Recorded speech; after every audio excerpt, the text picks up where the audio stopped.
बिस्मिल्लाहिर्रहमानिर्रहीम अस्सलामुअलैकुम। आप देख रहे हैं penetration testing guide in Urdu. आज की हमारी वीडियो का टॉपिक है introduction to vulnerability and common type of attacks on web application and WiFi networks.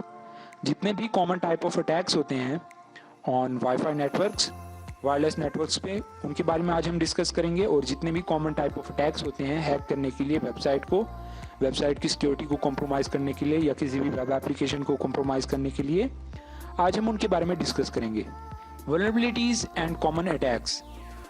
Vulnerability basically किसी भी कंप्यूटर, किसी भी उसके ऑपरेटिंग सिस्टम में या वेब एप्लीकेशन में या एप्लीकेशन में या किसी भी सिस्टम में एक ऐसी खराबी या एक ऐसी सिक्योरिटी वीकनेस पाई जाती है कि जिसको अटैक करते हुए एक अटैकर उसकी जो सिक्योरिटी है कंप्लीट उसको कॉम्प्रोमाइज़ कर लेता है, उसको हैक कर लेता है।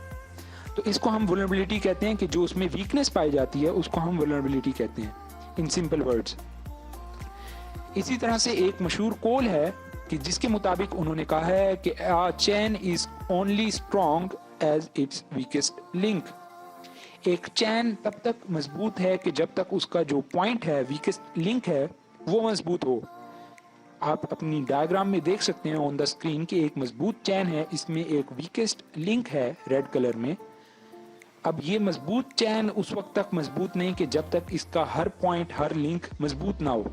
इसी तरह से जो वेब एप्लीकेशन है उसमें जो सिक्योरिटी है वो तब तक मजबूत नहीं कि जब तक उसमें हर बग को एलिमिनेट ना कर दिया जाए, उसमें हर बग, हर जो वल्नरेबिलिटी है उसको ख़त्म ना कर दिया जाए, चाहे वो छोटी से छोटी हो या चाहे वो बड़ी से बड़ी। इसकी एक एग्जांपल दूंगा मैं। फॉर एग्जांपल, हमारे पास सर्वर 1 है, सर्वर 2 है और सर्वर 3 है। हमारे पास ये 3 सर्वर्स हैं। ये तीनों सर्वर्स आपस में लिंक्ड हैं, आपस में कनेक्टेड हैं और आपस में ये डाटा शेयर करते हैं। इन तीनों सर्वर्स जो है, इनमें से सर्वर 1 और सर्वर 3, ये 2 सर्वर ऐसे हैं ग्रीन कलर में जो शो हो रहे हैं आपकी डायग्राम में, ये सिक्योर्ड हैं, इनमें कोई बग और वल्नरेबिलिटी नहीं है। जबकि जो सर्वर 2 है ये बगी है, इसमें वल्नरेबिलिटी है, इसमें सिक्योरिटी वीकनेसेस हैं। तो अटैकर सिंपली सर्वर 1 और सर्वर 3 इनको तो कॉम्प्रोमाइज नहीं कर सकता क्योंकि इनमें बग नहीं है, इसीलिए वो सिंपली सर्वर 2 को अटैक करेगा जिनमें बग्स होंगे। जब वो सर्वर 2 को अटैक करेगा तो सिंपली वो सर्वर 1 और सर्वर 3 इन दोनों को भी एक्सेस कर सकेगा। तो इस तरह से जो वीकेस्ट पॉइंट होता है इन सिक्योरिटी, उसमें हम उसको अटैक करते हैं ताकि हमारा जो टारगेट है उसको सक्सेसफुली अचीव किया जा सके, हमारा एम जो है उसको अचीव किया जा सके। जो टॉप 10 वल्नरेबिलिटीज हैं उनके बारे में हम डिस्कस करेंगे। वेब एप्लीकेशन में जो टॉप 10 वल्नरेबिलिटीज आती हैं उनमें से एक है injection flaws. Injection flaws basically कोई भी एक ऐसी सिक्योरिटी वीकनेस कि जिसमें हम इंजेक्ट करें कोई भी कोड, तो जिसकी मदद से जो सिक्योरिटी है वो कॉम्प्रोमाइज हो। फॉर एग्जांपल, LFI यानी कि लोकल फाइल इंसुलेशन इसी में शुमार की जाती है। इसी तरह से RFI रिमोट फाइल इंसुलेशन इसी में शुमार की जाती है। इसी तरह से SQL इंजेक्शन, SQL इंजेक्शन आप कह सकते हैं, वो भी इसी में शुमार किया जाता है। तो इंजेक्शन फ्लॉज जितने भी हैं वो जो टॉप 10 वल्नरेबिलिटीज जो पाई जाती हैं वेब एप्लीकेशन में, मैं उनका जिक्र कर रहा हूँ। इसी तरह से XSS यानी कि क्रॉस साइट स्क्रिप्टिंग, वो भी पाई जाती है। इन तमाम के बारे में आप इन जो हमारा कोर्स है इसमें आप वीडियोस पाएंगे जिसमें आपको प्रैक्टिकली डेमोन्स्ट्रेट किया होगा कंसेप्ट। इसी तरह से नल सेशंस बेसिकली वो सेशन के, फॉर एग्जांपल मैं आपको इसकी एक एग्जांपल दूंगा समझाने के लिए कि एक वेबसाइट है जिसको कंट्रोल किया जाता है एक एडमिन पैनल से। अब उस एडमिन पैनल को रिस्ट्रिक्ट किया गया है ताकि वो सिर्फ और सिर्फ एडमिनिस्ट्रेटर ही एक्सेस कर सके, जबकि जो नॉर्मल यूजर है वो उसको एक्सेस ना कर सके। क्योंकि अगर नॉर्मल यूजर ने उसको एक्सेस कर लिया तो वो वेबसाइट में चेंजेस कर सकता है विदाउट परमिशन। तो इसीलिए उसको उसके ऊपर रिस्ट्रिक्शन लगाई जाती है ताकि इसको कोई और एक्सेस ना कर सके। तो रिस्ट्रिक्शन में एक फॉर्म आती है, फॉर एग्जांपल लॉगिन फॉर्म। एक वेबसाइट का एक एडमिन पैनल है जिसमें आपको लॉगिन फॉर्म होगा जो कि आपको आइडेंटिफाई करने के लिए पूछेगा कि आपका यूजर नेम क्या है और पासवर्ड क्या है। आया आप एडमिनिस्ट्रेटर हैं और अ नॉर्मल यूजर। तो जब आप एडमिनिस्ट्रेटर का यूजर नेम एंटर करेंगे उसके बाद एडमिनिस्ट्रेटर का पासवर्ड, तो उसके बाद आप एंटर होंगे एडमिन पैनल में, जिसकी बदौलत से आप पूरी वेबसाइट में चेंजेस कर सकते हैं और उनको कंट्रोल कर सकते हैं। जबकि अगर हम लॉगिन किए बगैर उस वेबसाइट में, उस जो एडमिन पैनल है उसमें लॉगिन किए बगैर हम लोग एडमिन पैनल को एक्सेस कर लेते हैं, कि जिसकी बदौलत से हम चेंजेस कर दें वेबसाइट में, उसको हम नल सेशन कहते हैं, कि जिसमें सेशन जो है वो वैलिडेट नहीं होता और हम उसको जो रिस्ट्रिक्शन है उसको बाईपास कर देते हैं। तो इसी तरह से नल सेशन, उसके बाद इनसिक्योर डायरेक्ट ऑब्जेक्ट रेफरेंस, कि जिसमें कि फॉर एग्जांपल हम किसी भी वेबसाइट में, किसी वेब एप्लीकेशन में अगर कोई बग है, जैसे कि LFI या डायरेक्टरी ट्रांसवर्सल अटैक ख़ास तौर पे, जो कि इसमें शुमार किया जाता है, कि जिसके थ्रू हम लोग जो वेब फाइल्स हैं उनको डाउनलोड कर सकते हैं। जब डाउनलोड हो जाएंगी तो उनकी जो सोर्स कोड होगी हम लोग उनको रीड कर सकते हैं। तो इसके बारे में भी आप आगे जाकर directory transversal attack, LFI, RFI के बारे में आप वीडियोस देखेंगे। इसी तरह से security misconfiguration. Security misconfiguration basically किसी भी वेबसाइट में या कोई भी CMS है, कंटेंट मैनेजमेंट सिस्टम। अब उस CMS, जैसे कि वर्डप्रेस की मैं आपको मिसाल दूंगा, वर्डप्रेस एक कंटेंट मैनेजमेंट सिस्टम है कि जो वेबसाइट्स को क्रिएट या डेवलप करने के लिए यूज़ होता है। अब ये ओपन सोर्स जो है CMS है, ओपन सोर्स यानी कि पब्लिकली अवेलेबल है, कोई भी इसको डाउनलोड कर सकता है, कोई भी इसको यूज़ कर सकता है। पब्लिक जो है वो फ्रीली इसको यूज़ कर सकती है। तो अटैकर क्या करेगा, अटैकर के पास इसकी इंफॉर्मेशन होगी कि इसकी जो डिफ़ॉल्ट सेटिंग्स है, लॉगिन की default settings, for example admin panel जो है जो वर्डप्रेस का, उसकी जो डिफ़ॉल्ट सेटिंग है वो होती थी एडमिन और एडमिन यूज़र नेम और एडमिन पासवर्ड, या फिर एडमिन यूज़र नेम और पासवर्ड 1 2 3 4 5। तो ये इसकी डिफ़ॉल्ट सेटिंग है। अगर वो डिफ़ॉल्ट सेटिंग को चेंज नहीं करता और एज इट इज़ रहने देता है, तो तब भी उसकी जो वेबसाइट है वो डेंजर जोन में है, और इसको हम शुमार कर सकते हैं सिक्योरिटी मिसकॉन्फ़िगरेशन में।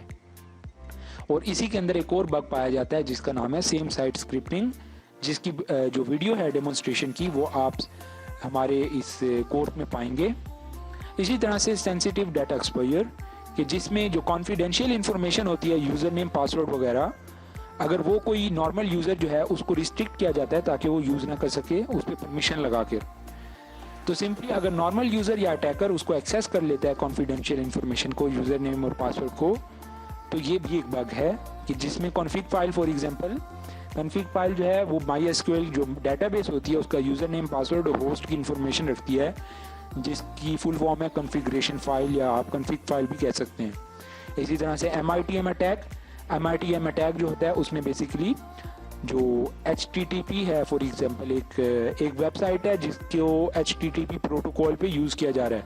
अब उसमें इंफॉर्मेशन का जो ट्रांसफ़र होना है वो उसमें जो है मुमकिन है, फॉर एग्जांपल क्लाइंट साइड से सर्वर साइड पे और सर्वर साइड से क्लाइंट साइड पे। तो अब जो man in the middle attack है MITM के ज़रिए, वो इंक्रिप्टेड इंफॉर्मेशन तो नहीं है, तो अटैकर जो है उसको हाईजैक कर लेगा और उसको हाईजैक करने के बाद वो उसको रीड कर सकेगा, उसकी जो इंपॉर्टेंट इन्फॉर्मेशन है, for example user name, password, वो उनको हैक कर लेगा। MITM अटैक की वीडियो भी आप इस कोर्स में पाएंगे। इसी तरह से क्रॉस साइट रिक्वेस्ट फॉरग्री, CSRF, ये भी एक बग जो कि कसीर तादाद में पाया जाता है, कसीर तादाद में जो है इसको पाया जाता है वेब एप्लीकेशन में।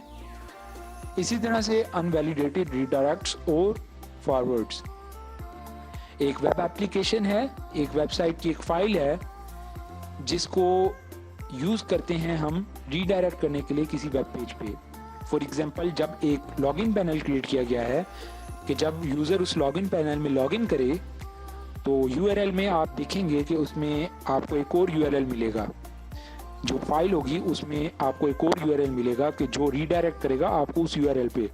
तो आप अगर उस URL को चेंज कर दें और उस URL की बजाय आप किसी और वेबसाइट का URL ऐड कर दें और फिर लॉगिन करने के बजाय आप रीडायरेक्ट हो जाएं उस वेबसाइट पे, तो इसको हम कह सकते हैं कि ये अनवैलिडेटेड रीडायरेक्ट है, कि जिसमें अटैकर जो है आपको सिंपली जो फिशिंग पेजेस हैं जिनमें कि फेक लॉगिन पेजेस होते हैं स्टील करने के लिए यूज़र नेम, पासवर्ड, उन पे भी रीडायरेक्ट कर सकता है। इसी तरह से जो दूसरा है बग है वो है अनवैलिडेटेड अपलोड्स।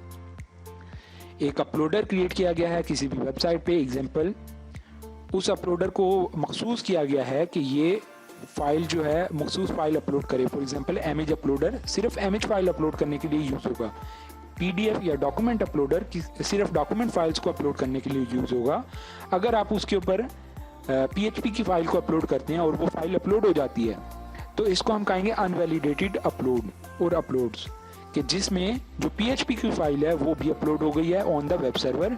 तो इसका नुकसान क्या होगा कि पीएचपी एक हाई लेवल प्रोग्रामिंग लैंग्वेज है, कोई भी अटैकर पीएचपी में एक अपना वायरस को कोड करने के बाद अपलोड कर सकता है और अपलोड करने के बाद उसको सिंपली उस फाइल की जो डायरेक्टरी है उस तक जाना होगा और फिर वो अपनी फाइल को एक्सेस कर सकता है और अगर वो वायरल फाइल हुई तो उसके थ्रू वो वेबसाइट की जो सिक्योरिटी है उसको कॉम्प्रोमाइज़ कर सकता है।